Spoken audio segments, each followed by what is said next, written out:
Hi there, I'm Tom Field. I'm Senior Vice President of Editorial with Information Security Media Group. Very pleased to welcome you to today's webinar. Our topic, Cybersecurity Strategies for Resource-Constrained State and Local Governments.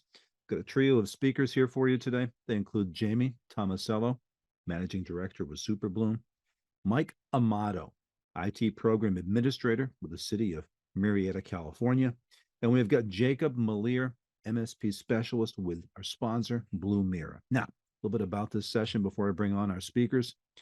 You're going to join us today for an insightful webinar. We're going to discuss the cybersecurity and compliance challenges that do face state and local governments that do have limited resources. You'll hear how IT leaders in this particular city evaluated options to upgrade infrastructure, meet security gaps, and align with insurance requirements, ultimately selecting a threat detection platform to improve visibility, accelerate response, and strengthen security. Then compliance expert Jamie Tomasello will provide actionable guidance on cost-effective ways to tailor rigorous frameworks such as NIST and CJIS using constrained resources and small teams. I think you'll enjoy this. A little bit of background on my organization. Information Security Media Group is a global education and intelligence firm. We're 18 years old this year, based in the U.S. in Princeton, New Jersey. And of course, you may know us by any one of our 37 media properties. These include Bank Info Security, Data Breach Today, GovInfo Security, and our newest site, aitoday.io.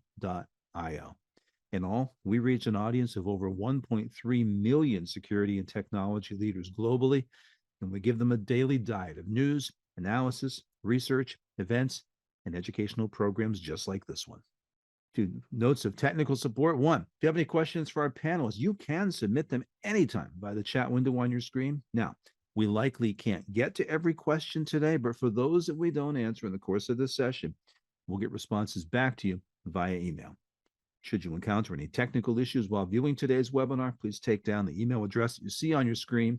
If you write to webinars@ismg.io, we have support staff standing by to help. And a reminder, today's webinar is copyrighted material. It's meant for today's session and individual study purposes only. If you'd like to use any of the information presented today, if you're looking for customized training materials, please contact us. I am delighted to introduce our sponsor today, Blue Mirror. Blue Mirror's detection and response platform enables faster resolution of threats to help you stop ransomware attacks and prevent data breaches. Blue Mirror's team strives to continuously help your organization improve your overall security coverage, providing ongoing expertise as your trusted security advisor. Now, I'm going to quickly introduce our panelists here so we can get right to the discussion.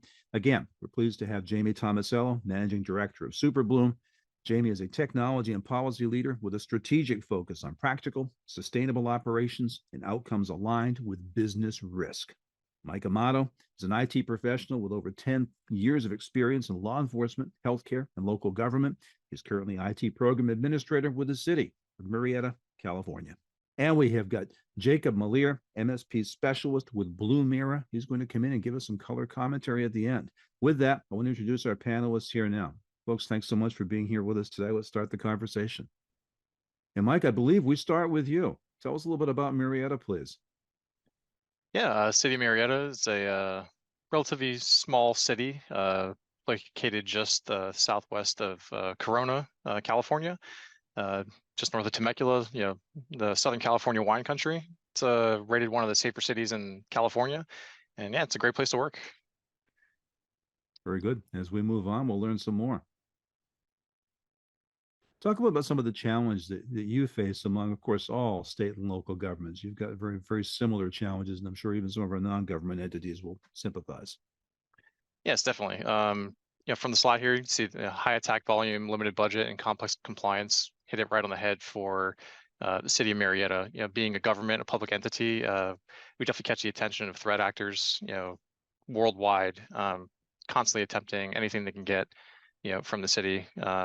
As a smaller city, we do have a limited budget. I came from a much larger city where they had dedicated resources, dedicated budgets for these types of things. So it's very particular about what we're able to put money toward, and we kind of have to pick and choose a lot of the times. Do we upgrade infrastructure? Do we put money towards security? Are there changing objectives as the city goes?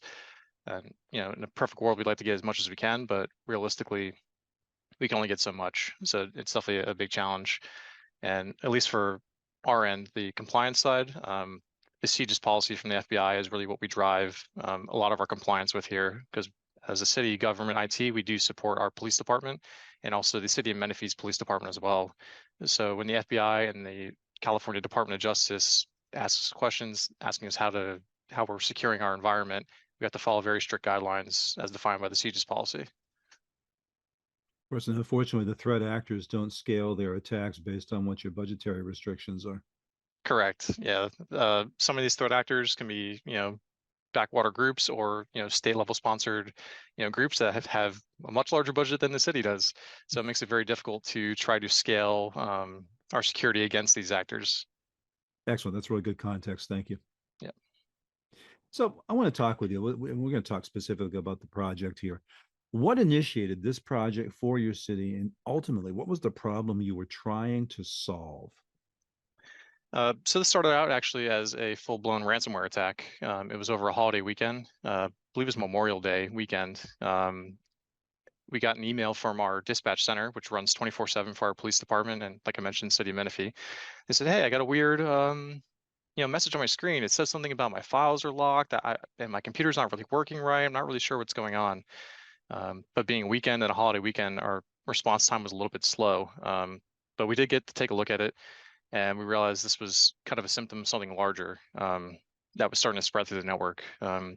So we had to quickly get into action to try to mitigate what was going on. By the time we actually figured out what networks it was hitting, where it was going to, roughly 50% of our infrastructure was crippled.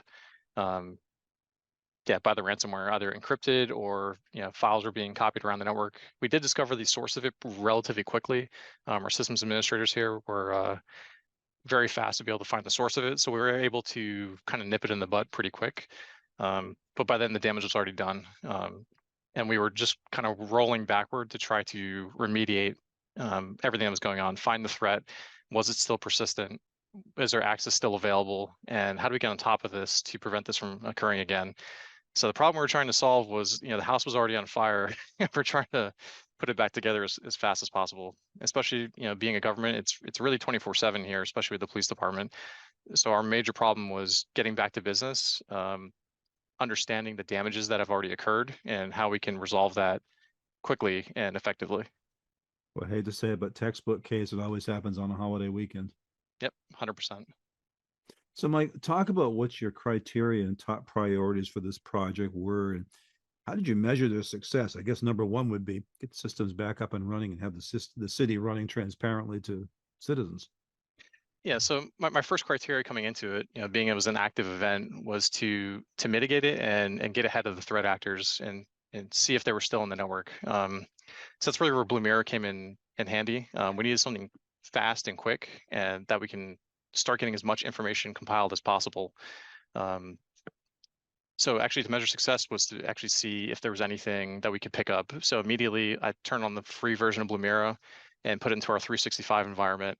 And immediately we started getting information within 10 minutes of, we have malicious logins from other IPs outside the United States, credentials being changed, active, work in our 365 environment. So we discovered that it was no longer just on-prem; they were moving to our cloud environments as well. So yeah, my top priority was to get as many tools in as possible to try to capture and get ahead of the bad guys. Yeah, sure. So, what did your evaluation of Blue Mirror look like, and why ultimately did you choose them to help you out in this instance?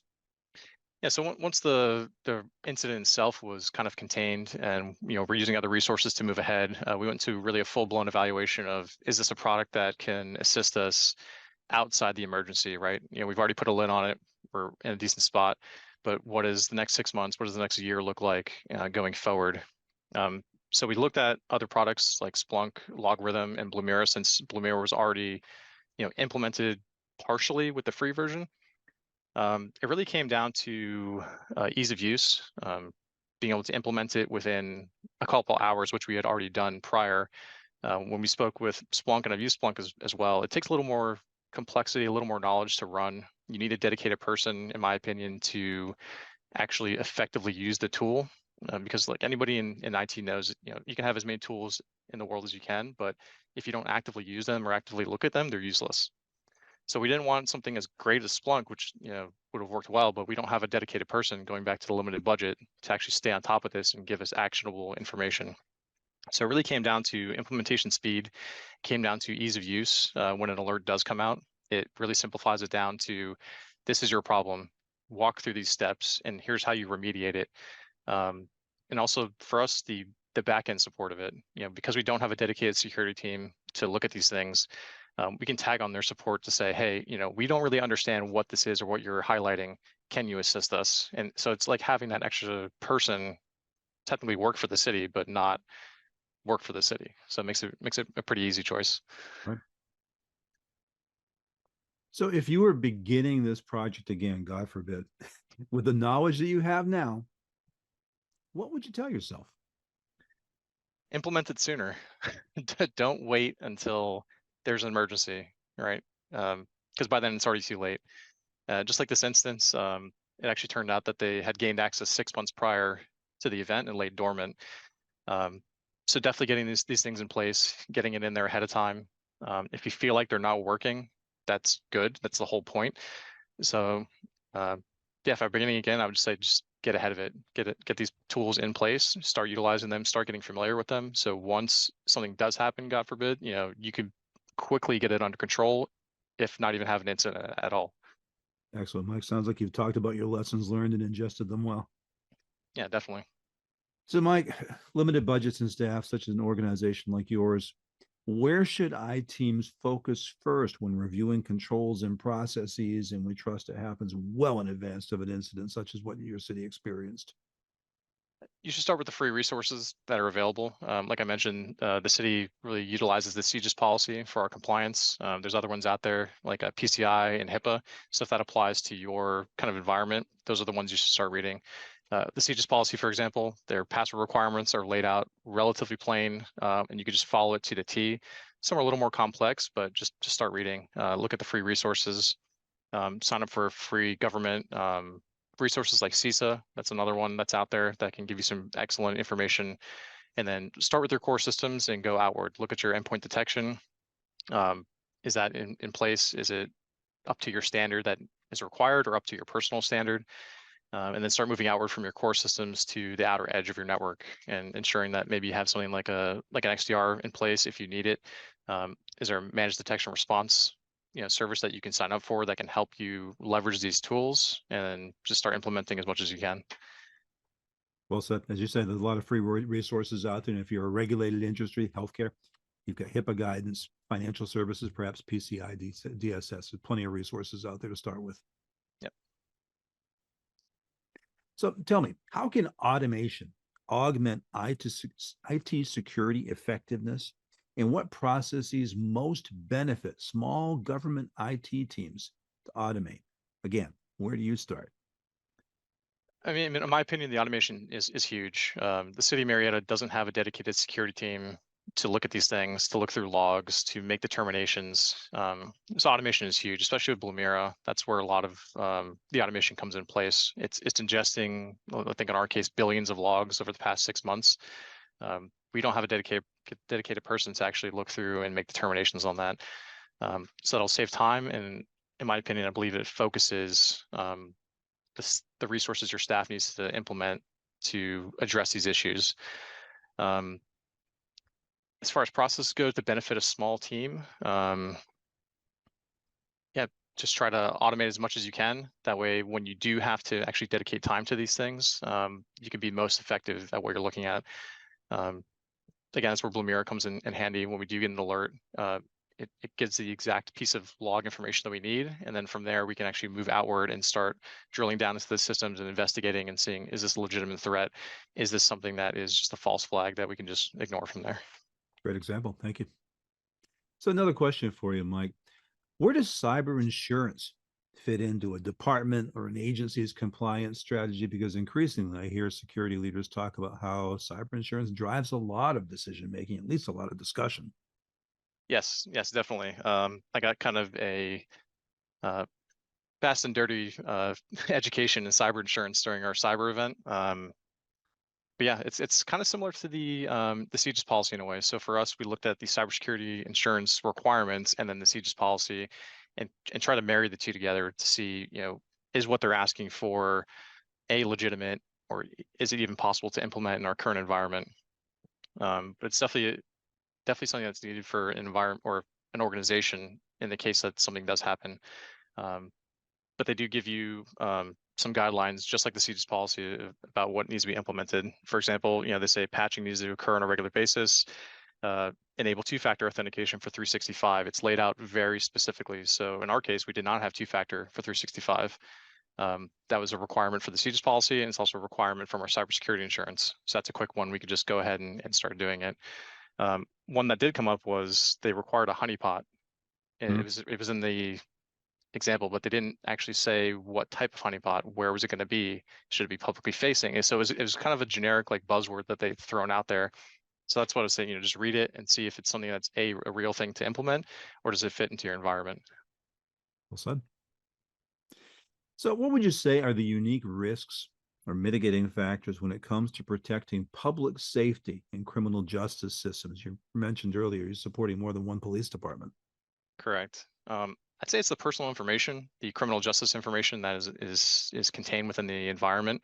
You have people's all their personal information, driver's licenses, the tickets, citations you got, personal information, photos from crime scene, all sorts of information that you do not want to be public. And it does make it kind of, what's the word I want to say, lucrative, I guess, for certain organizations to go after this type of information. It could be really anything. Um, so we just want to make sure we're constantly securing it up to standard and making sure that we're doing our best to secure that, because we wouldn't want that information to get into the wrong hands or be used against somebody else. I always think back to like undercover officers, right? They have personal information stored here, home addresses, spouses, you know, stuff you don't want getting into the wrong hands. So I definitely think of that when securing the systems here. Excellent points.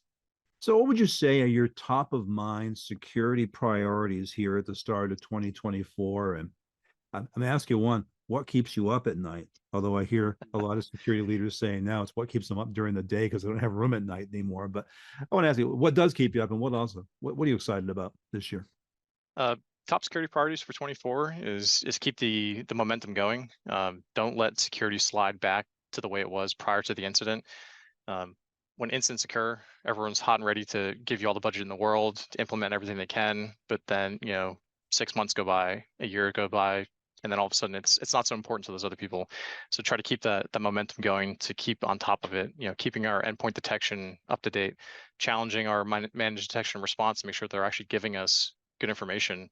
Even evaluating Blue Mirror to make sure that it's still providing what we expect it to, and still filling the need, because products change, threats change, and we constantly want to make sure that it fits into our environment. As far as what keeps me up at night, and like you said, during the day, definitely ransomware attacks. For me, it'd be state sponsored level groups. um, yeah, just trying to get as much as we can, staying on top of those threats, and hopefully if something does occur, that what we do have in place can help mitigate it and get us back faster. In my opinion, if it's going to happen, it's going to happen. If these groups are determined enough to get into your network, it's going to happen. It's whether what you have in place to be able to respond to it is going to save you at the end of the day. Yeah, well said. It's hard for any city to be prepared to defend against a nation that's determined to get in. Right. Well, Mike, very grateful for your time, for your insight. Thanks for sharing your experience. I want to bring aboard here now Jamie Tomasello to share some insights as well. So, Jamie, please, stage is yours. Thanks. Hi, everyone. As the managing director for Superbloom Design, an international nonprofit, as well as the founder of Keel Paradox, a cybersecurity consulting company that focuses on both early stage startups and other nonprofits, compliance concerns come up quite often. And in this particular case, for state and local, we have to think about some government compliance considerations. Those government compliance considerations often stem from the Executive Order 14028 that came out in 2021 around improving the nation's cybersecurity, and ultimately where all federal information systems should meet or exceed the standards and requirements for cybersecurity set forth in the order. Ultimately, as we talk about investigating and remediating from incidents, this is about quickly detecting, responding to, and recovering from these threats that involve our critical software and our EO critical software platforms. Those critical software platforms are really any software that is designed to run with any elevated privilege or manages privileges. It has direct or privileged access to networking or computing resources. It's designed to control access to data or operational technology. It performs a function critical to trust, or it operates outside of normal trust boundaries with privileged access. Ultimately, whether or not we are a federal agency or organization, almost all of us have EO critical software in running our organizations. That being said, there's also folks who go, hey, how does this apply to us from a risk perspective? Because we may not have as much sensitive information or criminal justice information like the City of Murrieta. We're a smaller local organization, but just because you may not have what you would consider confidential information, like personally identifiable information or highly sensitive information about minors or medical data or other types of regulated data, it is really important to realize that as a local or a state organization and government, we have to think about the other two tenets of our information security triad: integrity and availability. If you're if your constituents go to your site and see that there's a problem with the data that's being presented to them, whether in its accuracy or perhaps that the website has been modified in some way or defaced, they're going to lose faith in your institution. The same thing as it relates to availability. If they're unable to access the content because there are a denial of service attack or potentially just too many inquiries from outside actors trying to overload the system, that can lead to a loss of trust, and then they're going to outside parties and not utilizing the resources that are available to them. So some of other compliance considerations for folks that don't have criminal justice information and they're not leveraging CJIS as their security guidance, there's other compliance considerations and frameworks out there, like the NIST Cybersecurity framework. Specifically as it relates to auditing and monitoring and logging, we're looking at things from protecting controls like protective technology, or some of the security control families under their detect category, which would include continuous monitoring and looking for anomalous events. Another resource that's available that spells out a lot of prescriptive controls would be the NIST Special Publication 853 Revision 5. And this is really more for security and privacy controls for information systems and organizations who may have classified or they may be federal systems. For those that are protecting uncontrolled, unclassified information in non-federal systems, you'd be looking at 800-171, so Special Publication 800-171 Revision 2. It gives a lot of information around what you need for access control, audit, and accountability, and logging and monitoring. So those are some other resources that are available to folks. Additionally, as we were talking before about the executive order, there is also a document, a memorandum around the maturity model for event log management and implementation with centralized access requirements. And inside of the improving the federal government's investigative and remediation capabilities related to cybersecurity incidents memorandum, it really spells out all the different things that you need to be logging in those different maturity levels. So some things to think about as we are going through like 171, like which one should I use? NIST Special Publication 171, or should I be using 853? Or hey, I've heard about this private industry thing, ISO 27001. There are mappings that exist out there to show the different audit and accountability requirements to controls.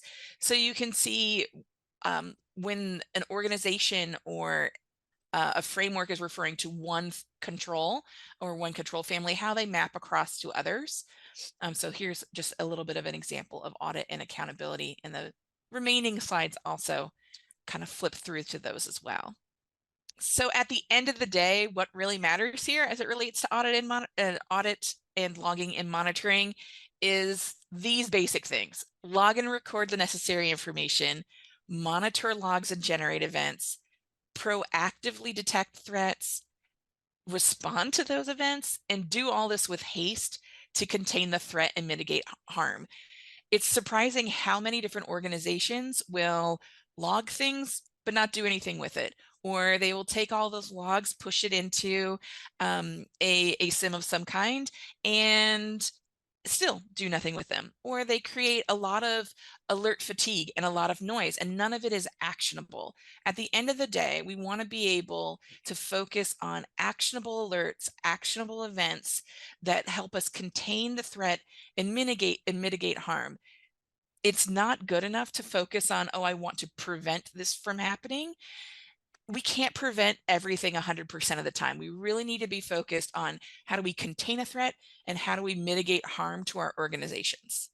As part of it, I've provided a whole bunch of resources for folks who may be watching this and wanting to learn more about 853, about CJIS security policies, around log management planning guides.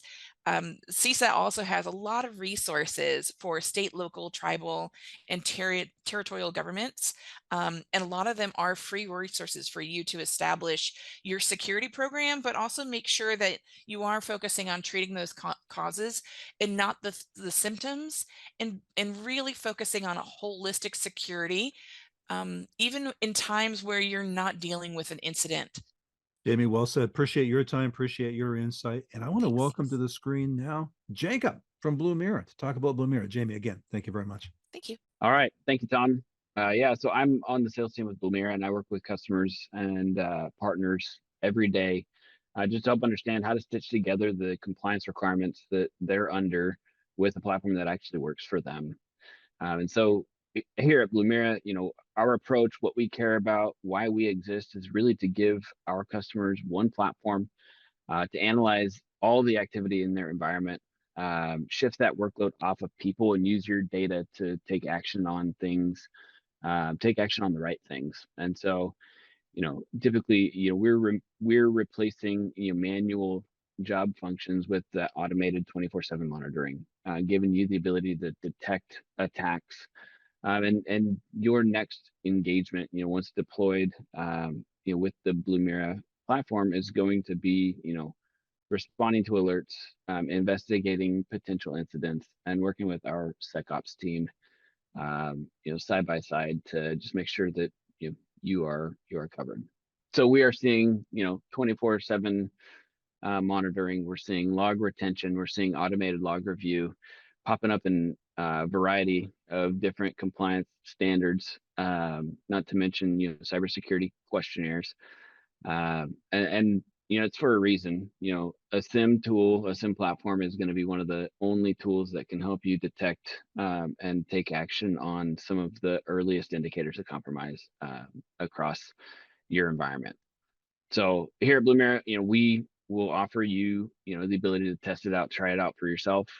We have a platform that you can stand up entirely for free, that can help you detect, business email compromise, some of the earliest stages of a breach. And you can work with our sales team to, set up a full featured trial, just so that you can see, what that workload is from your team's perspective. Back to you, Tom. Excellent, Jacob. Thank you so much. Appreciate that. Appreciate all our panelists today who offered some terrific insight and examples throughout the discussion. And I also want to thank our attendees. We recognize you took time out of your day to attend this session. We're grateful for that. And I trust you're walking away with some excellent new insight and examples so that you can help your own organization to be able to move forward with limited resources that you have as well. As always, I look forward to seeing you again at one of our upcoming events. And until then, for Information Security Media Group, I'm Tom Field. Thank you so much for giving us your time and your attention today.